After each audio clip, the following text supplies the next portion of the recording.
So I got ran over by a truck, and the truck dragged me for a block and a half, and it ran over my body, and it left me basically for dead. The doctor was telling my mother that I'd never walk again, or I'd never be able to function on my own. So they thought I was gonna be in a vegetative state.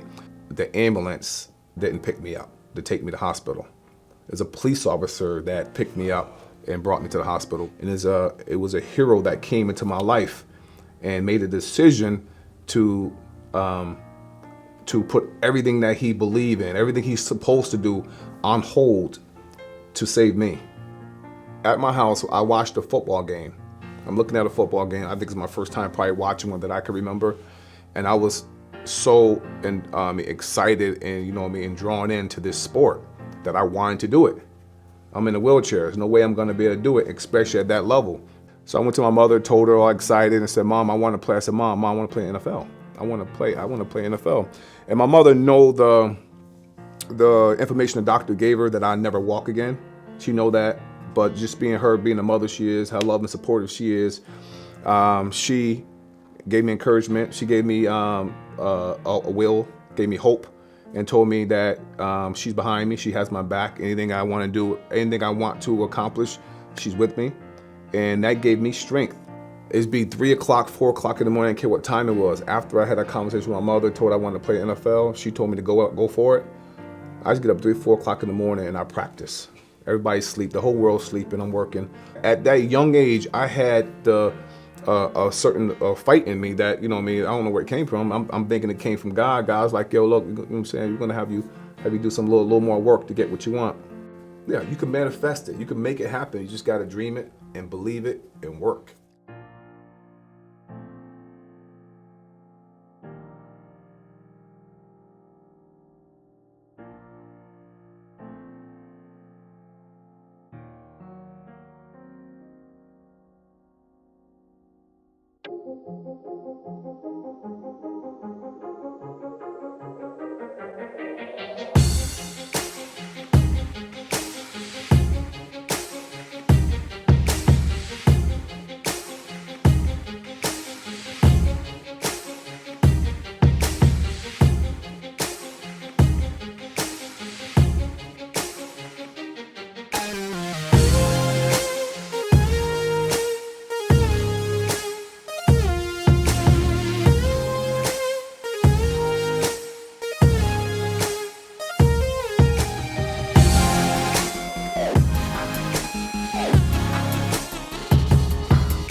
Welcome to episode 124 of American Real, where this week we bring you the inspirational story of Leroy Collins.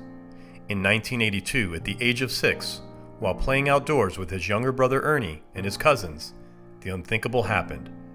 Ernie ran into the street and Leroy tried to stop him from being hit by a U-Haul style truck, but it was too late. Ernie was struck first and then Leroy. The impact was hard and direct, as Leroy was tossed into the air before being run over by the truck, which dragged him for a block and a half. The tragic story and Leroy's survival is nothing less than a miracle, and it's all documented in his newly released book, The Running Back, True Story from the Wheelchair to the NFL. And speaking of books, have you thought about writing your very own bestseller? If you have but don't know how to get started, I want to help. Join me and Andre Heichel Jr. starting January 1st, 2020 for an interactive incubator course to birth your own book. Check out the link in the show notes for details. And now, without further ado, I bring to you Mr. Leroy Collins.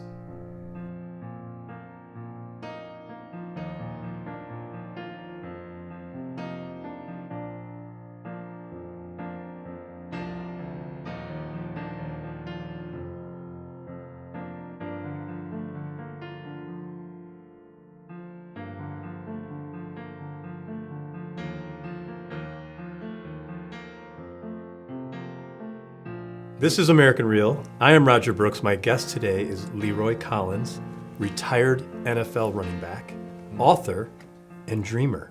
Yes. Leroy, welcome to the show. Thank you very much for having me. I appreciate you making the trip today down from the Syracuse area. Mm-hmm. And is that home? Yes. No, I live in Fulton, New York. Okay. So I live in Fulton. It's like right outside of Syracuse, near Oswego, if people know where Oswego at. Where it's real cold. Yes. Oh, yeah. We're right on the snow belt. And if it's not snowing any place in the world, it's snowing in Fulton and in Oswego, for sure. And is that where you grew up?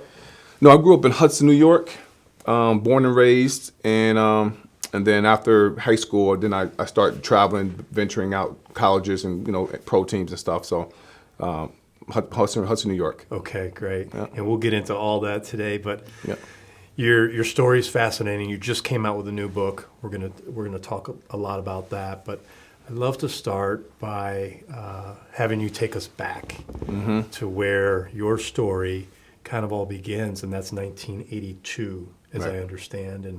And there was an accident. Yes. So when I was 6 years old. I was in a car accident. I keep saying car accident. A truck accident. So I got ran over by a truck. And the truck dragged me for a block and a half, and it ran over my body, and it left me basically for dead. And when I got rushed to the hospital, I was pronounced dead at the hospital, and the doctors had revived me. And then after I got revived, I went into a coma. But throughout that time, the doctor was telling my mother that I'd never walk again, or I'd never be able to function on my own. So they thought I was going to be in a vegetative state after I got a coma, but they wasn't sure until I actually came out and my brain stopped, my brain swelling went down. So they really couldn't give a clear diagnosis. So once all that happened, then they was able to tell my mother that they're not sure until I woke up in the hospital and I started talking. Wow. Yeah. Do you have any memory of it? I don't. So it's the only thing I remember from the time I woke up in the hospital from the accident to I woke up in the hospital was saying hi to my aunt. My aunt was standing over top of me, and I said hi to her. I remembered her, but I don't know how I got into the hospital. I don't know what happened. I don't know anything about the car accident and anything that happened before then. So it's like my life started when I woke up in the hospital and saw my aunt. Wow. But I remember who she was, but I don't remember anything else. But you do have memory of when you were 6 years old. Being in the hospital, seeing your... Oh, yeah. After I woke up at the hospital, that's when my memory kind of started. Anything before that, none. Interesting. Absolutely not even I can't even focus back that far. I can remember waking up in the hospital like it was yesterday, but nothing before that. Okay. And I understand you had multiple injuries. You had broken bones. You had all kinds of injuries to your body. Tell us a little bit more about that and what happened. How long did it take for you to recover, and what was your state? Yeah, so I had broken ribs, broken collarbone, two broken legs, had a fractured skull. I had 30% of my body was covered in road burns, so it was like 30% of the skin was ripped off my body. So then I just the other little scars, bumps and bruises that I had. And, so after the doctor said I was going to be in a vegetative state, I woke up in the hospital, all that kind of changed, but he still also said I was going to never be able to walk again. And that was kind of true for a while. So I was subdued to a wheelchair and a walker, or my mother carried me around the house, carried me to bed, carried me to take a bath, carried me to the table to eat. So I was still unable to walk. So went on for like a year and a half, close to a year and a half, and then one day, the miracle happened, and I started walking. And taking steps on my own. We always practiced and I was unable to do so. But after a while, after about a year and a half, just a lot of prayer, a lot of working, a lot of doing extra work, got me out of that wheelchair. Wow. And I read somewhere that I believe your dad was the first one on the scene. Is that right? No. So my dad he came to the hospital. The first one on the scene was it happened with my cousin. My aunt was the first one on the scene, but the wonderful part about this whole story is that the ambulance didn't pick me up to take me to the hospital. There's a police officer that picked me up and brought me to the hospital because the ambulance it was actually an accident like 6 blocks from where my accident happened. That the ambulance was they was handling a 2-car accident in that location, so all the ambulance was there helping people which died in that accident a couple blocks away, but they were busy with that, and so it was like a couple minutes apart. This happened to me, and it was a hero that came into my life and made a decision to put everything that he believed in, everything he's supposed to do, on hold to save me, and brought me to the hospital. Wow. Did you ever meet him? Oh yeah, I still talk to him. So I actually talked to him. I interviewed with him. I talked with him. Actually, this summer we had a chance to talk and interview. I took pictures with him. And he's still alive today. And he's a great dude, great guy. He's actually in a bed now. He hasn't walked in years because he's bedridden now because of his illnesses that he have. But great dude, great guy. Oh, that's so nice. You're able to meet him. Yeah. Did they find out what happened? Did they piece it together? You were with your brother, I understand? Yes. Playing? So, yeah, we was actually playing. We was actually heading to the store.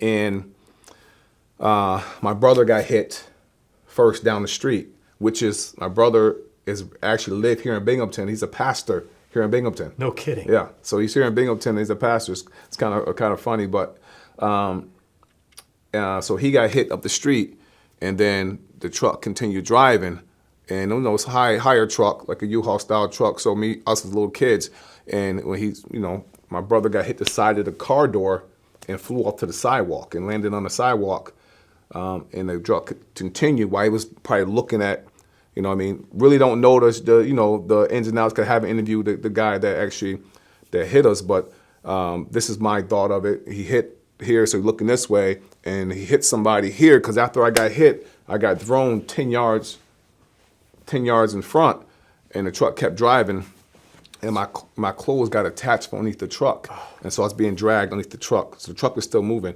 and so he don't know if he hit anything or not.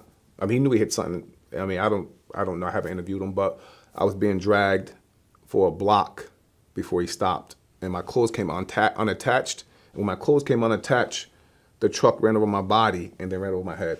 Unbelievable. I mean, it's insane. Yeah. Just to think about it. I mean, me writing a book and have to go into the details about it is, it's like wow. Yeah. I can only imagine what your family went through at the time. Now, both boys were hit, and then your injuries were extremely severe. So okay, so you end up walking one day. Yeah. And tell us about that. So, before I started walking, what happened is that I had this dream to accomplish something. I sat at my house. I watched a football game. I'm looking at a football game. I think it's my first time probably watching one that I can remember, and I was so excited and and drawn into this sport that I wanted to do it. I'm in a wheelchair. There's no way I'm going to be able to do it, especially at that level. It was like 1% of a person, 1% goes to play in the NFL. 1% of the world go play in the NFL. But I'm sitting there and I'm watching this game and I wanted to play, but I'm in a wheelchair, so obviously it's something that has to happen for me to be able to play in the NFL. I got to walk. So I went to my mother, told her all excited, and said, "Mom, I want to play." I said, "Mom, I want to play in the NFL. I want to play NFL." And my mother know the information the doctor gave her that I never walk again. She know that, but just being the mother she is, how loving and supportive she is, she gave me encouragement. She gave me a will, gave me hope, and told me that she's behind me. She has my back. Anything I want to do, anything I want to accomplish, she's with me. And that gave me strength. And I started working. I started practicing, because we used to have this hallway that was narrow that I could hold on both sides and try to practice up and down the hall. And I fall, get up. But they say my mother used to sit on one end of the hall, my father the other end of the hall, and they said she'd turn me around, hold me, and let me go. And I used to hold on to the wall and try to walk down, and then I fall down or or you know, saying they have to pick me back up or whatever the case is.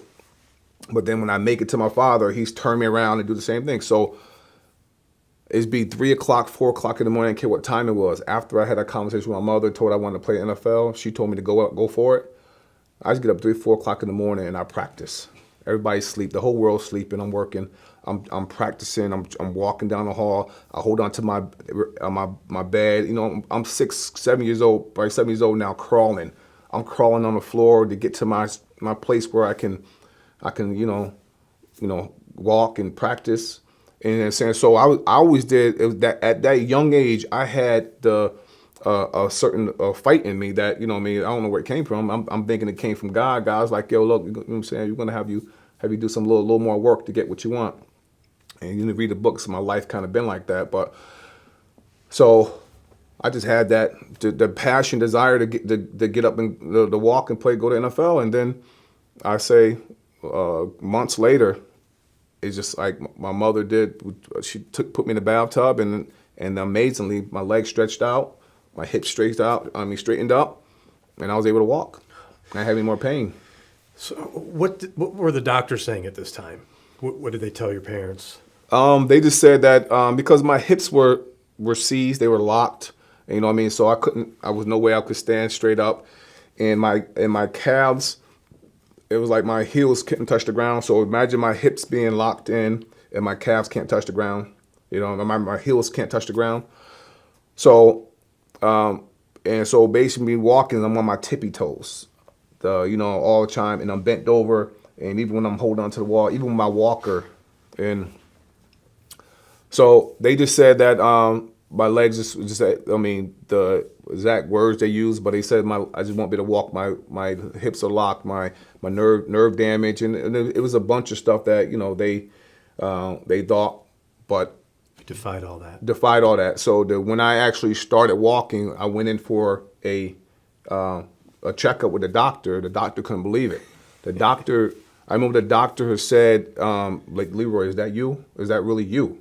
You know, because it was just that amazing to him as it was to everybody else. That even more for him because he saw what beforehand. He saw me at my worst. He saw, me. In that position and said that, he gave his diagnosis because that's what he believed. Right. And so when he saw me, it was like, oh my goodness, are you kidding me? Leroy, is that really you? And saying so. And then from that point on, it was like, I never looked at it as, oh, God was a miracle. God, saved me. I just my whole focus was like, I'm going to the NFL. I said, well, I can walk now. Now I'm ready to play. But it seems to me that your parents played a key role. Absolutely. In giving you, number one, the confidence to be able to do that and the strength to be able to do that. Yeah. So usually when I get up in the middle of the nights, when I used to get up and walk, I did it often. I mean, not every day, but I did it often. And the one thing that I used to hear when I walked by my mother's room door, and sometimes it was only sometimes I used to catch her in there crying and praying. She's always praying, praying, like telling God to fix me. God protect my kids, watch over my kids. So she always prayed, and I always hear her praying. She always rubbed blessing oil on my legs, and always prayed on my legs. So heal my child, heal my child, and saying so. This happened often, just like all the time. So it kind of told me let me try this prayer thing out. Let me try praying. You know what I mean? So I started praying. I started praying. I started getting up, walking late at night, and I started praying, getting up, walking late at night. And then I actually had a dream. It was like weeks before I even took my first steps. I had a dream of me playing with the kids, running. This is my first time remembering, because remember, I woke up in the hospital. I never remembered to even walk. I don't remember anything before that. So as far as I know, I never walked. Okay? So I had a dream of me running with these kids outside weeks before it happened. And then when it happened, it came through, and I just, and I was out there running, playing with the kids. I still walk with a limp. I still walk with weakness. I still had those things I still had to overcome. But the fact is, I was taking steps on my own, and I was amazed. That was a miracle. Just incredible. Yep. Okay, so now take us from what age are you about now? 7, 8 years old? I'm 8 years old. Okay. 7, 8 years old. And when was the first time you actually participated in a sport and started playing? Yeah. So So then I started. I mean, I'm still, like I said, I walk with a little limp. I was, trying to, working my way around, having fun. But then football signups came around, and I was ready. I'm like, this is it. And then as soon as I go to go sign up for football and tell my mother it's football season, I want to play, she said no, absolutely not. You're not playing no football. I'm like, how am I gonna get to the NFL when you ain't gonna let me play football? So she said, nah, it's not happening. I'm not playing. I'm obviously, because I was dead a year or so ago, and I just learned how to walk and walk again. There's no way she's gonna let me go out there and play a contact sport. So she said no. So I ended up not playing. Okay. That year, and then the next year rolled around. I would not be denied. I went to every football game, like every the off season. I went to as many football games as I can. My uncle take me around to any practices he can take me to so I can watch. You know what I mean? So I was involved, very involved even then. I mean, it's like, where the passion came from, why football, not golf or not baseball or whatever. You know what I mean? Why football? But it was just something that I got drawn to. And so when she said no the first year, the second year came around, I was not going to hear that no again. I was saying, but then I heard it. I heard the no again. She said, no, you ain't playing football. She just protective, and she just happy to have her baby back walking and stuff. And then so what I did, I went and signed a permission. I got a permission slip signed by somebody else. And I got my uncle sign a permission slip. I handed it in, and I was on the team.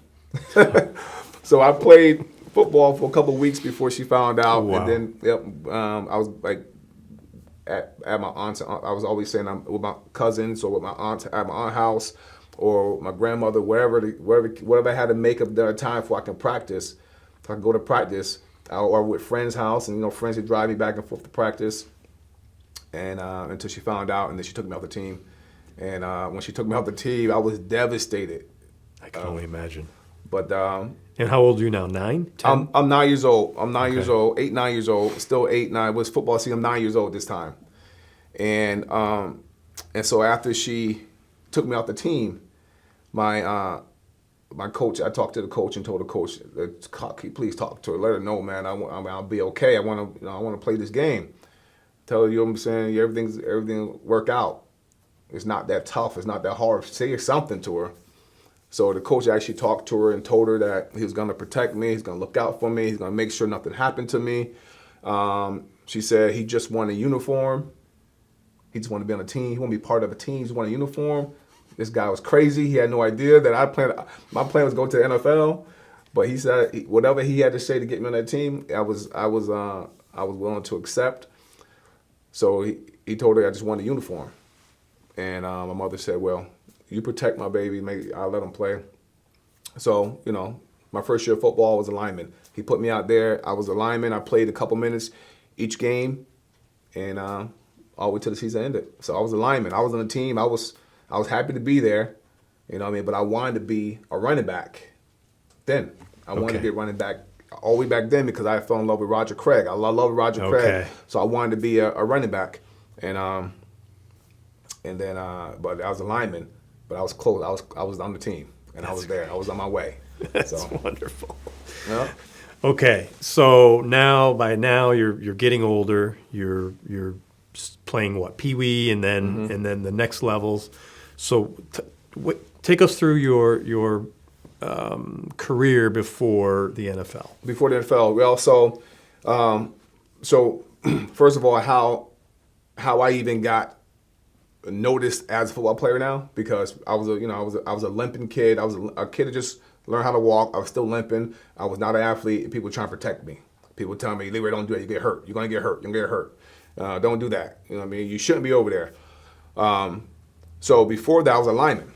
So it was my second year and Pop Warner. I think I might be junior Pee-wees at the time, or Pee-wees. My second year, I was still a lineman. The coach put me in the last couple minutes of the game. We had the ball, so I'm blocking. Our guy fumbles the ball. They pick it up, and we're winning at the time, but they would have scored. They would have won. So they pick up the ball. Our guy fumbles. The other team picks it up, take off running down the field, and I go after him. I'm chasing to run after him. This will be my first tackle. This would be my first like attempt to tackle ever. I'm running after this kid. I passed our running back. I passed our receivers. I passed everybody. I just passed everybody. I'm running past everybody. I'm running past their blockers, and I catch this guy at the 1 yard line. So I catch him, tackle him. You know what I mean? So now things change now. Now I'm not that handicapped kid anymore. I'm not that crippled kid that They just see the won a speed. uniform. Yeah. Now I'm somebody that can possibly play. That means saying you could probably do something with. You know what I'm saying? So that kind of opened up. They said, "Man, you were fast. You can't believe I didn't know how fast you were because you never even gave me a chance. You never gave me a shot. You know." So from that point on, it was just like I got a chance to play receiver. Next year, I got a chance to play a little bit running back here, a little running back there, and then once I went to JV is when they actually said we want you to play at running back, and then I went there. And that's my only. I wasn't just receiver and I was just a running back In high school. in high school. Yep. And then I went there, and then I just went there and started dominating. You know what I mean? So I had to go through the ranks, and those guys ahead of me that I had to beat out. You know what I mean? But so I worked harder than everybody else. I was working harder than everybody else. I was working out, running hills. And I was just doing stuff, but during that time, my limp went away. I wasn't limping anymore. Okay. I wasn't limping anymore. I wasn't limping for a while anymore. So I was just getting stronger and faster. I didn't have the limp. I didn't have no signs of an injury except for scars, and no signs of the car accident except for the truck accident except for scars. And so once I got to JV, I had to compete for a spot, and I was competing. You know what I mean? There was a couple guys ahead of me that was pretty good. But I ended up getting some shine, got a chance to really showcase my skills and show that, this guy got some talent at running back. You know what I mean? I just had a lot of passion at it. You know what I mean? I was faster than everybody else. And I mean, I think one thing I was faster than everybody else because I trained and worked out all my life. You know what I mean? I was running fast. I was running all my life, man, because I was always trying to overcome the adversity I had with the injuries. Yes. But then I also was trying to get to the NFL. So I was working harder than everybody else. And then I ended up getting a starting job went to varsity, still competed with somebody, but 11th grade I got a starting job, and my first year starting at varsity, I broke the New York State the Section 2 rushing record, and then my senior year I broke the New York State rushing record. Yes. So I was a New York State rushing leader in upstate New York, and 2,559 yards. yes, yep. I'm averaging 20 plus yards a carry, Wow. 20 plus yards a carry, and and then, but the only thing I struggle with now is saying I got the football thing done. Grades. I had grades was the issue, and why I had school contact me from Florida State, North Carolina, Michigan, you name the Syracuse, you name the schools, everybody contacted me. I had letters from everybody, but I didn't have the grades. I struggled in school a lot. And I started to turn around after a while. I obviously have to make it. You want to make it to the NFL. Obviously the route was to go through college and then NFL. But I didn't have the grades, and even though I did turn my grades around after a while, but I didn't have enough during the time when I needed to get the scholarship that I wanted.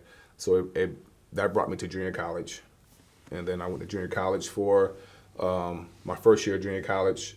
Didn't do too well there, bombed out there. I had struggled there big time. I busted my knee up, and then after I hurt my knee, I picked up some bad habits and started doing some stuff that I shouldn't have been doing, and almost ruined my career. And then I turned it around. I turned it around. I remember while I was doing this thing, and I got back on my horse, and I got an opportunity to go back to another junior college. Went there, broke their junior college record. Then I went off then from that point I got a scholarship. I started getting letters from everybody else again like I did in high school. And then I ended up going to the University of Louisville. Great. And then went to Louisville. I broke 7 records in Louisville. And I had my opportunity. Then that conversation of me and the NFL started to come alive. It started to become something real now. And then I got an opportunity to go to play for Washington Redskins. That's awesome. I didn't get drafted, but I got signed as a free agent to Washington Redskins. What was that moment like? It was it was the draft day was a bit of a thing that that can destroy somebody if they weren't prepared for it. throughout my life, I had to prepare myself for certain things. I was always in some kind of fight, in some kind of battle all the time. So when draft day happened and things went the way it did, because I was supposed to be a top draft pick, and it didn't work out that way. I mean, it was completely 360 for what I thought it was going to be, and so just that devastation. If I wasn't built or prepared myself for letdowns and setbacks and stuff like that throughout my career, throughout my life before the NFL, I think I would have destroyed. I would self-destructed. But it was something that, you know what I mean, I kind of, okay, that's okay. Another hurdle I got to cross over. Another battle, another hill I have to climb. You didn't give up. I didn't give up. So then I ended up signing to Washington. But once I got there, and now it's time for me to prove something to you guys. Not that you messed up, to let you know you should have made a different choice, you know. And then after I get there, then you messed up. But like I said, it didn't work out for me on draft day. But once I got there, it's like a different world. It's a complete different world. It was. I mean, as far as the people, the energy, just the atmosphere, how they treat you. And it was just something that I really enjoyed, and I love being there, and I love being part of that. And it was something, everything that I worked for, it's like, okay, wow, 8 years old, I dreamed to be here. And I'm like, dreams do come true, man. You know, it's consistency. Consistency is the thing that make this thing come alive. And I mean, in the work I put in it, I put life in it. So I was able to live it. And that right there is what I always go back to, and you know, it's basically what led me to this place right here. Wonderful. So how long did you spend in the NFL? So I was with Washington. So that year in Washington, I was only in Washington for that training camp that year, but then I went up to Jacksonville. I was in Jacksonville for a year and a half. Wow. So Jacksonville, I was on a practice squad, and then I went into the training camp the second year. And I got released from the training camp, and then I went off to Canada and the XFL. I dabbled around a little bit until, you know, it was like, you know, it was around retirement time. So then I played a little XFL. Played a little Arena League. Okay. And then I played the semi-pro league, and then I hung the cleats up. But like I said, everything that I dreamed to get there, it opened the door up for so many other things. And now I get to do things now in my life that I wouldn't have been able to done if I never got that experience. Right. You know what I mean? So, everything is a blessing. Incredible. Yep. So you talked earlier about your mom praying, and you yourself became a person of faith, praying yourself. So how important is your faith to you? It's huge. Like I said, like before, when I used to pray a long time ago, I just knew that, you know, prayer was something that my mother did because she believed in it. And then it's something that I started to develop in prayer, and seeing that it gave me comfort, it gave me more of a understanding, but it also, things started happening. You know what I mean? Things started happening when I started believing and started praying. Things started going my way. And that's why, that when I say me going to the NFL, I don't look at it as me not being drafted NFL, because I did dream of me being the number one draft pick in NFL. I dreamed of me being, a superstar and, you know, doing all these big things. I did dream that, and you know, so my thing was I believed I would get there, and I got there. But sometimes in dreams in our journey, we're gonna go to certain places, not gonna probably be for us.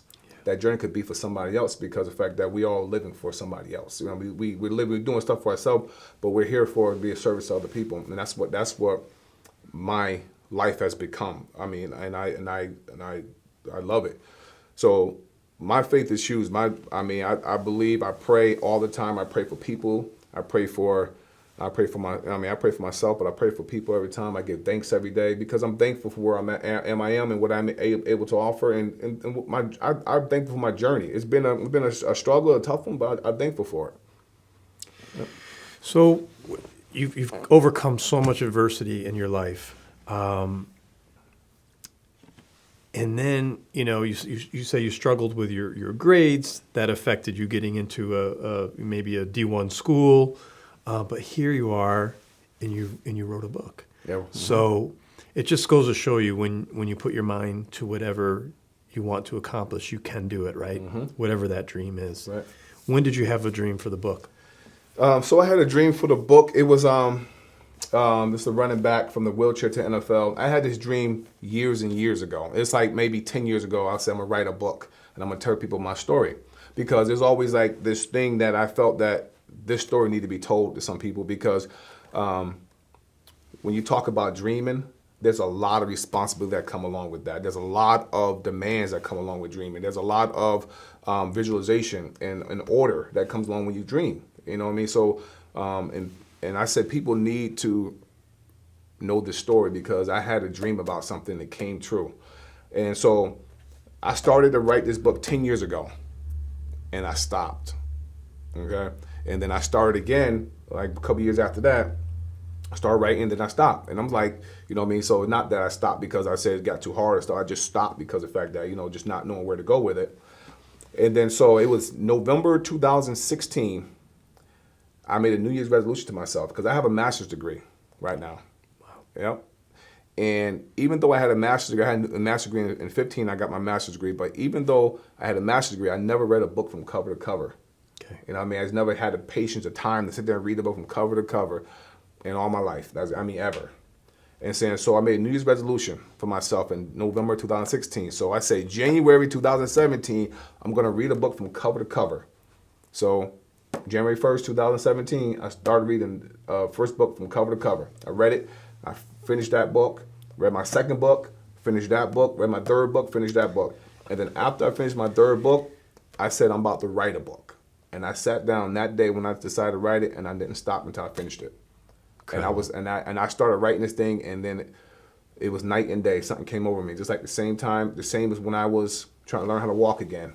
When I was trying to learn how to walk, I was getting up 3, 4 o'clock in the morning, 2 o'clock, whatever the time is. I get up and start practicing, because I wanted to get there.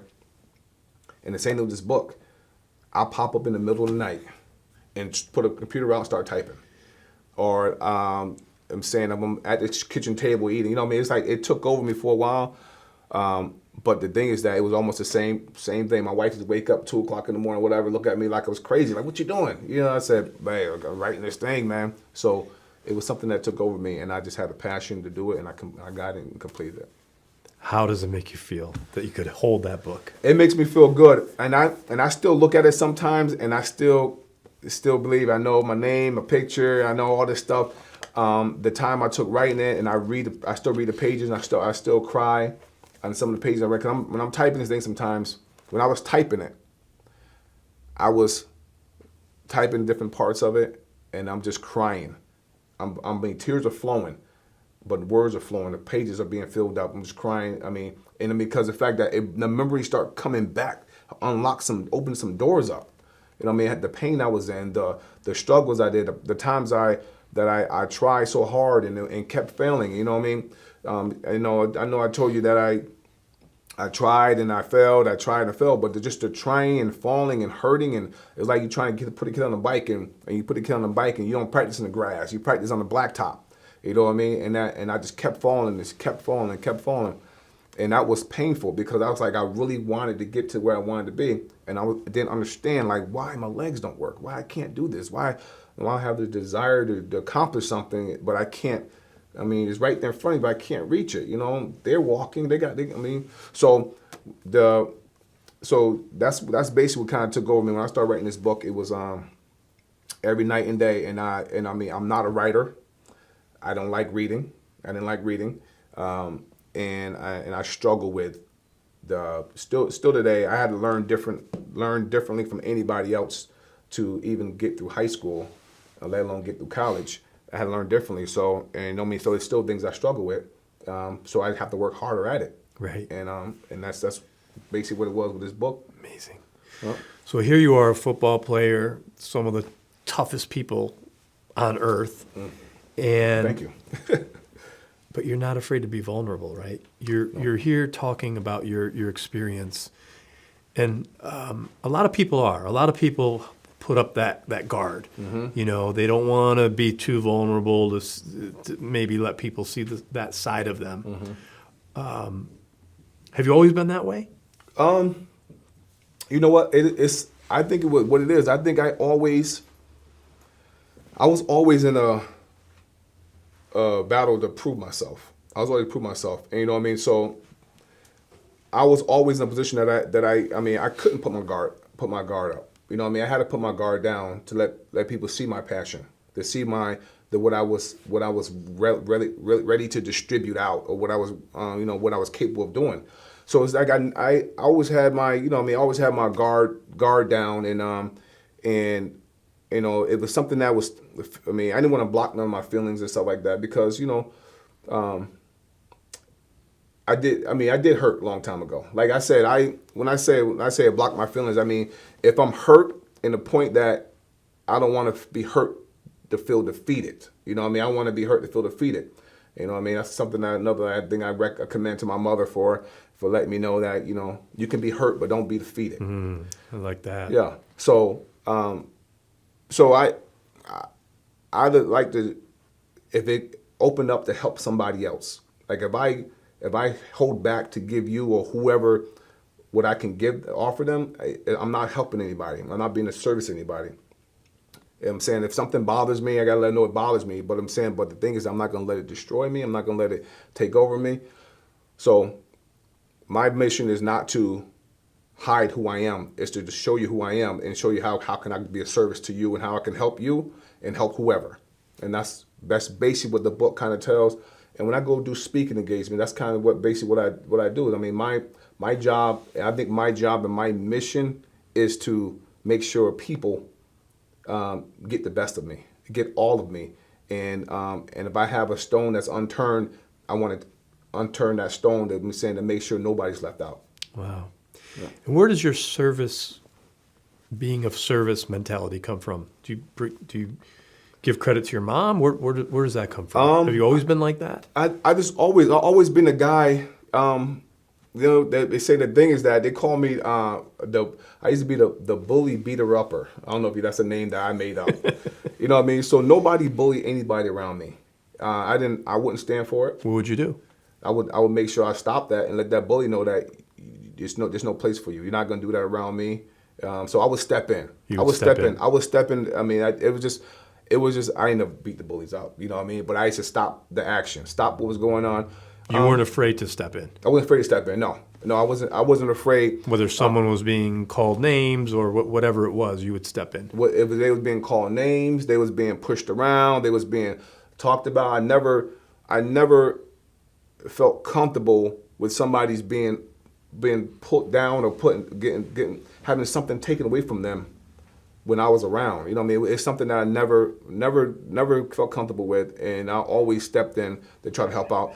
And you always know the people that you know what I mean, that was kind of standoffish, or people that was not aggressive with pushovers or whatever. Not I won't say pushover, but passive aggressive or whatever. Mm-hmm. You know what I mean? So you always knew those people that struggled with that, and you always knew the people that wanted to start trouble or looked for the action, looked for attention. I always knew all those people, and saying so.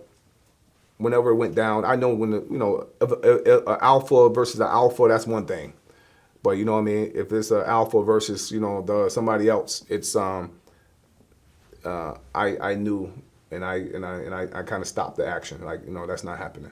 And that's just instinctful. That's how you've been for as long as you could remember. As long as I could remember, that's always been something made. Because the thing is that I got made fun of a lot because I had scars on my legs. I wore pants. I could be 150 degrees outside. I got pants on to hide my scars. I walk with a limp, so I was considered handicapped or crippled or whatever. And then after a while, things changed, man. I became somebody else. I became something else. And then I was a person that people wanted to be around. You know what I mean? People that wanted to model, wanted to emulate. So I became that person. And it ain't like I changed overnight. It was just who I was, but they was able to see that, and I was able to show them. Yeah. If nobody don't see, you can be as tough as you want. If nobody can see it, you can't show them. Right. You can show them, but they still can't they might think it's just like Jim Carrey. Jim Carrey doing a serious role in the movie. Like, he's doing real serious. You know, you're a comedian. Come on, man. You can't be serious. So, yeah. What do you like in the gym? And what were you like when you were training? So that's when I'm in the gym, I leave nothing. I usually leave nothing behind. I usually leave everything in the gym. I go in there, I make sure that I complete my sets, I work myself to the bone. Actually, when I was in University of Louisville, I brought a certain type of energy into the gym. If you know anybody you can research and contact anybody from 98 Louisville season and ask them who was the monster in the weight room. I got the guys going because I wanted I worked out to the point where I was going to make sure that I'm going to get better at this. I'm not just going to go through the motions. I'm not just going to be in the gym talking. We can talk after. I went in there. I do weight around. And I made sure I did the right stuff. I did stuff properly. I made sure I did stuff that's going to help me improve. Took it very serious. I took it very, very serious. I took it serious, and because that's what I've been doing all my life. Once I got to college, I was able to do it at a higher level. But I was always running hills. I was always pulling tires. I was always like doing pull-ups on the tree. You know what I mean? We didn't have a gym. I had nature. So that's what I was doing. But I did it all the time. I did it at 19 years old. I was everywhere all the time. And then the phrase that keeps coming to my mind is that it just seems like you were always being the light, right? You were being the example. Even though you went through some tough times after high school and to early college, you came back. Right. You didn't give up. And then you got to Louisville and you were the light. It was like, is that accurate? Yeah, that's very accurate. So I was thinking about a title for my book. The title of the book is called The Running Back, right? And so when somebody picked the book up, they look at this book, they automatically think it's a football book because a running back is a football player. Yes. And you see a football guy on here. I'm saying so, and you see NFL. So you'll think it's a football book, but basically what it is basically about running back to where you started. Now everybody have a dream. Everybody dream of something in their life. Everybody go through challenges. Everybody have dreams. But on that journey, what's going to happen on that journey, you're going to run the roadblocks. You're going to run through people telling you no. You're going to run through things not working out the way you planned it, the way you dreamed it. Things going to happen, and you're going to want to quit. So basically, the running back means don't quit. Run back to where the dream started and find out why you haven't had that dream in the first place and go on that journey again. But now when you go back on that journey, you're wiser. You're stronger. You're smarter. Right. You know what I mean? So it's basically running back to where the dream started. That's great. That's the running back. That's brilliant. Yeah. Great. So that's why. And when you read the book, that's what you're going to get from it. You're going to get back, okay, that's what arrow is. The arrow is you're going to run through roadblocks. Something's going to happen. You're going to make you want to stop. But the only one going to make it to the top of that, so your dream starts here. Success is up here. You're going to go through all those different adversities and challenges. And what's going to happen is that you're going to want to quit. But as long as you have a destination, you'll reach it. You'll make it. Love it. Yep. Let's talk about resistance because you, as you were explaining that's something we all are faced with is resistance. It seems like the more you try to do good, the more you try to grow, the more you try to learn, that there's always some resistance, coming from all different and it's challenging sometimes. It is.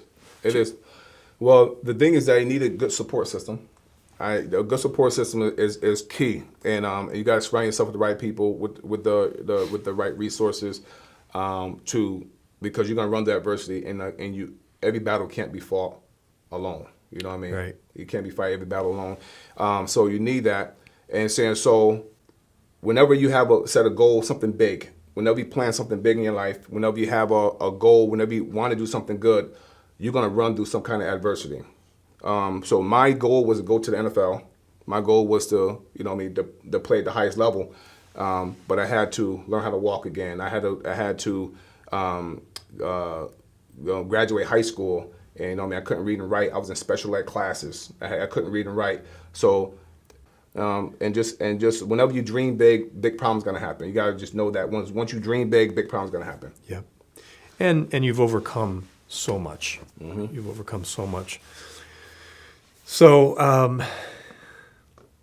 let's talk about early on when you talked about your mom not wanting you to play Yeah. because you're just getting back. What do you think about with your own children? You have 3 boys. If they want to play football, do you have concern, especially today with all the head injuries, concussions, things like that? Is there concern there? There's not much of concern there. I think they've done enough scientific research to help out the problems that can occur, that would occur a long time ago. I think that they have made some adjustments with the game. A lot of people don't like how football is going. They actually hate it because they can't hit. There's no hard hitting. Guys got to be prepared to be hit, and you know what I mean. You got to wait for them to be prepared to hit them. It's just like the game is just changing, but it's a good thing because the ideal is to save some guys' lives that's playing a sport. It's entertainment, but it could be safe entertainment. So since the adjustments they're making, I'm not afraid of my boys playing the game. Actually, all my boys played last year. My 5-year-old played Tiny Mites, and my middle Mighty Mites, and I coached my son in Pee Wee.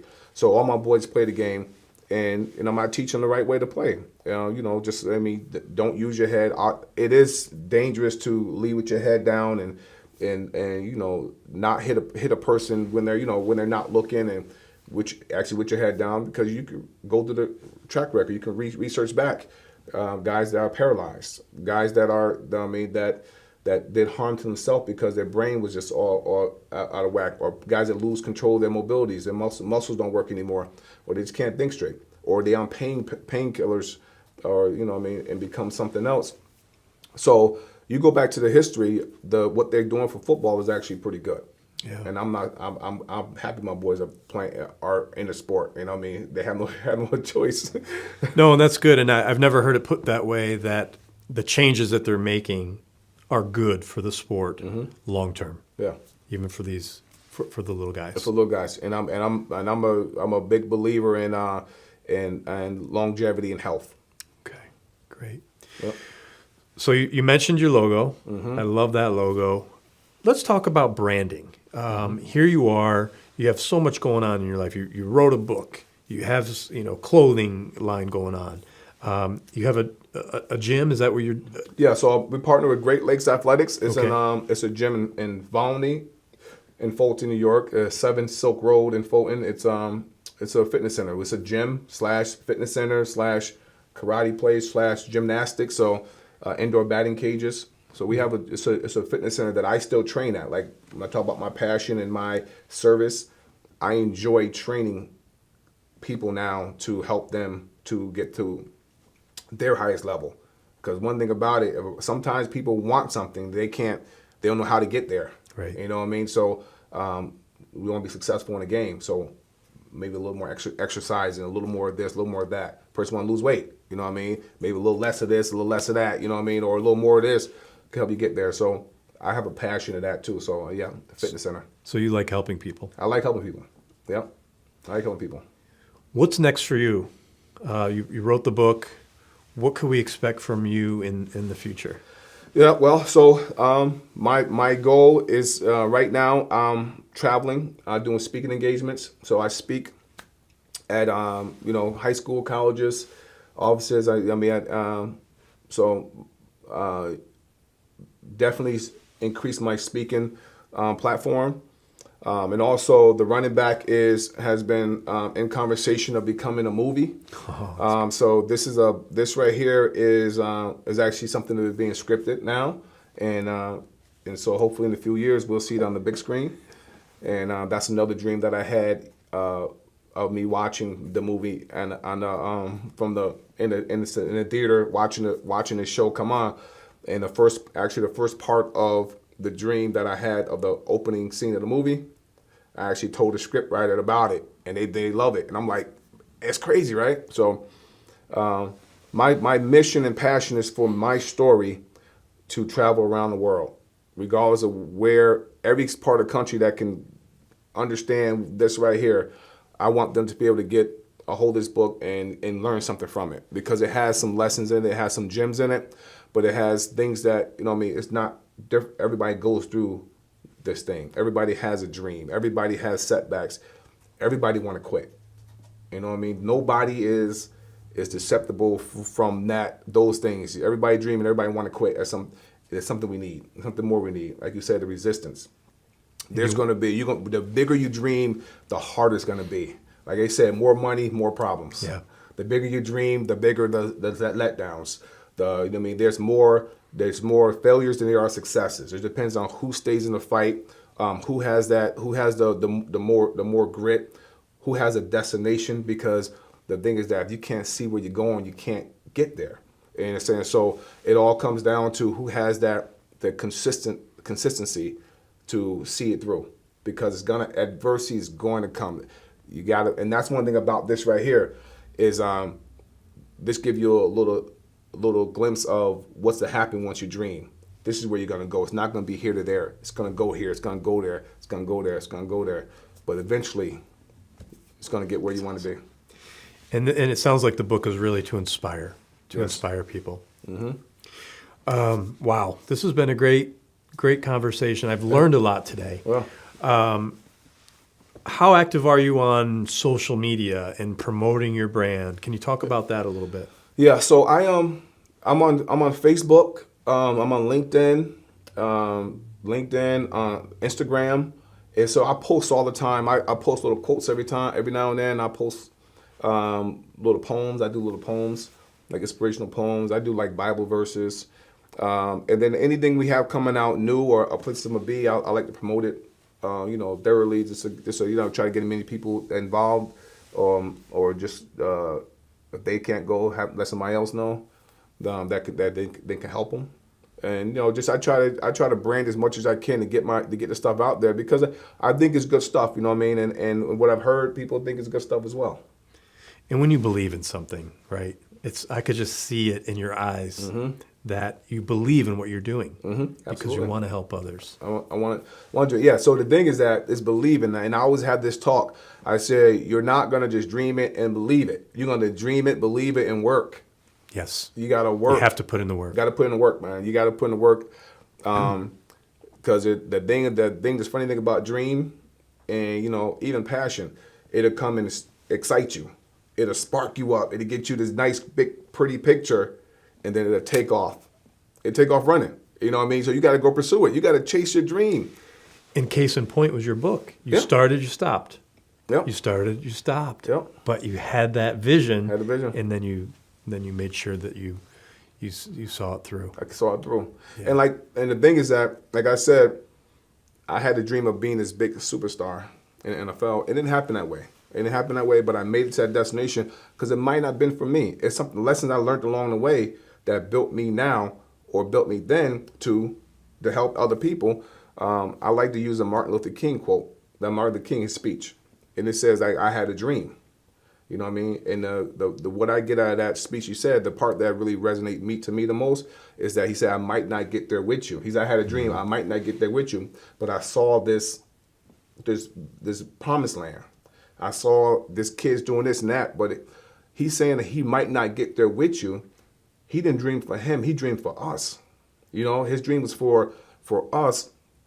And so that's why I say, that's why I always have to look at that at my life, that I dreamed to go to the NFL, and I went there. I made it there. I mean, I got a name there. I'm the president of NFL Alumni Association now. I'm still helping kids. I'm still helping with the NFL. I'm still working with the NFL to help kids around the country.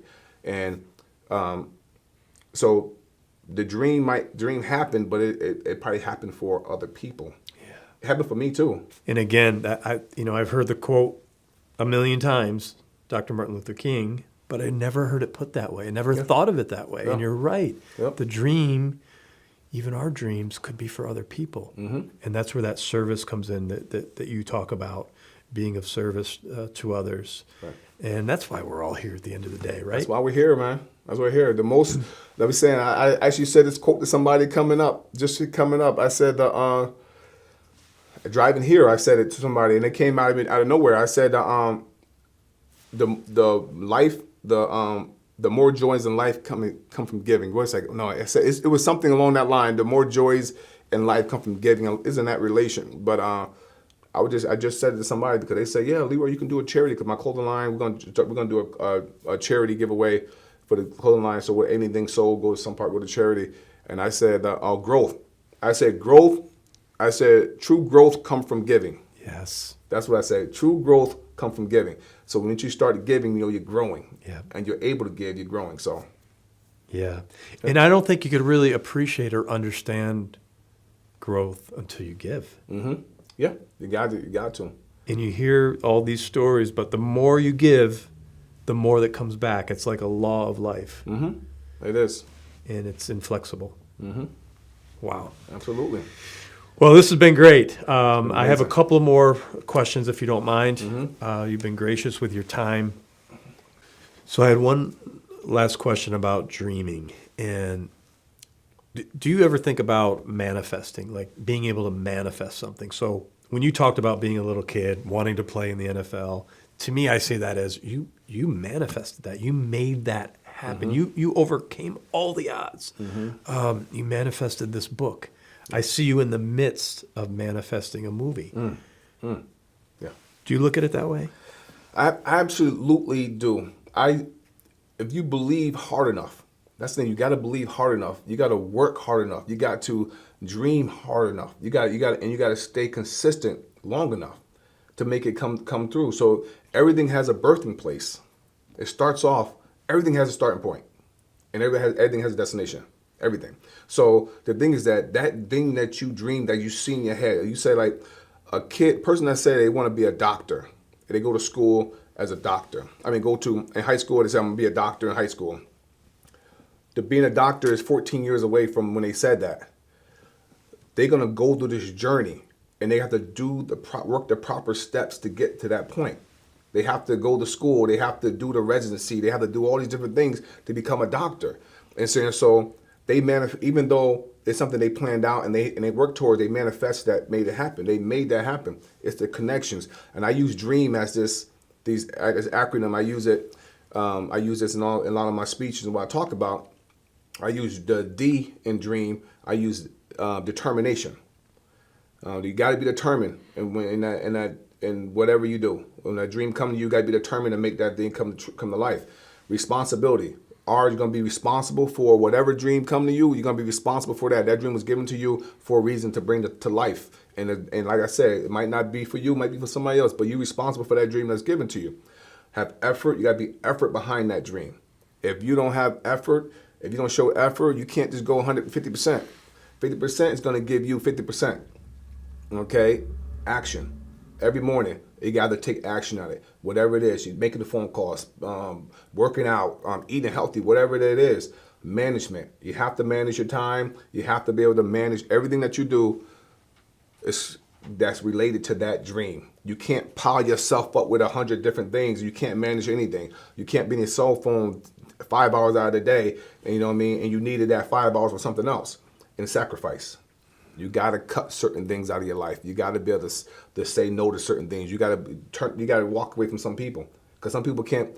Some people are not allowed to be in your dream future, called dream future. They're not allowed. Some people are not allowed to be there. So sometimes you got to cut the negative out your life. You got to cut. You want to lose weight. You got to cut the sugar out your life. You got to, so you got to sacrifice. So I use those right there in a big bundle to say like, this is what dreams is. This is what you want. This is what dreams is going to happen if you do this. A lot of us can't make it because it's those things that we need to bring to life. And saying so, yeah, you can manifest it. You can make it happen. You just got to dream it and believe it and work. Wow, you're wise. You're wise beyond your years. I think about any dream as being the length of a football field, right? So say you're starting from one end zone to the other, your idea to your target.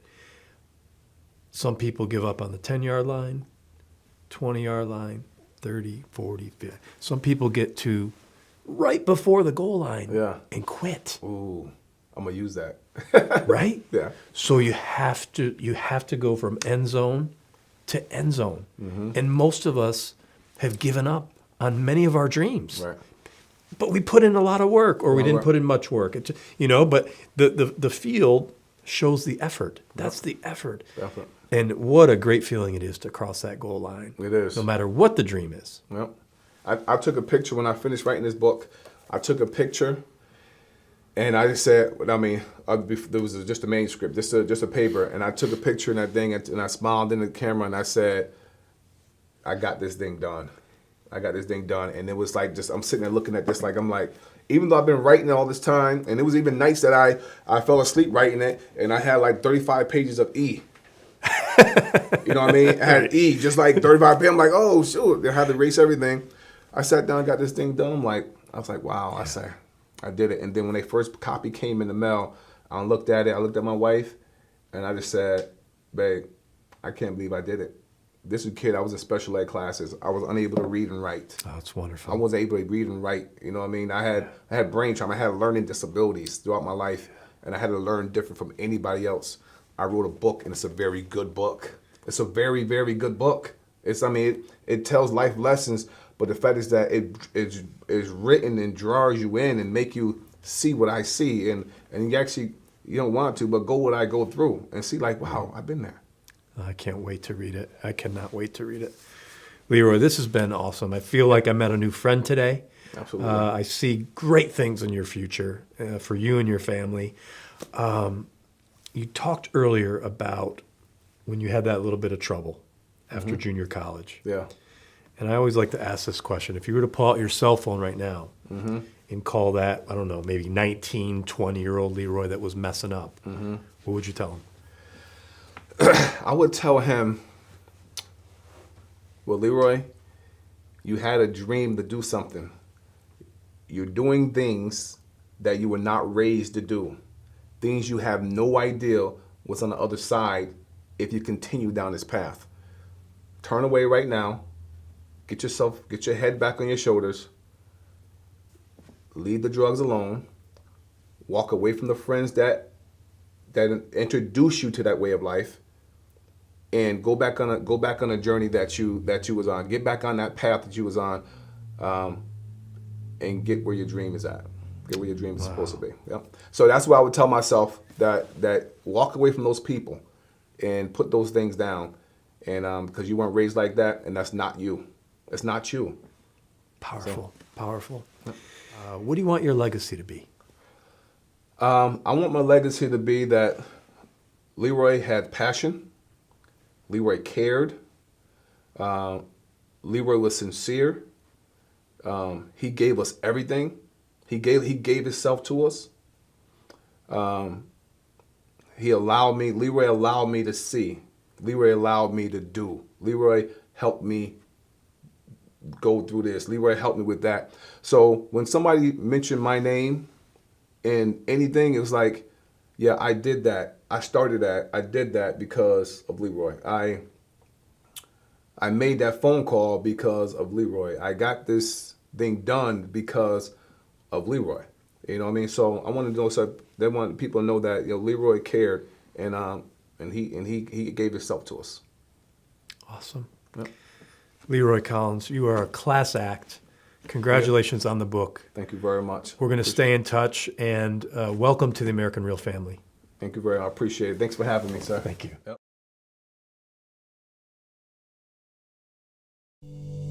Thanks for tuning into American Real.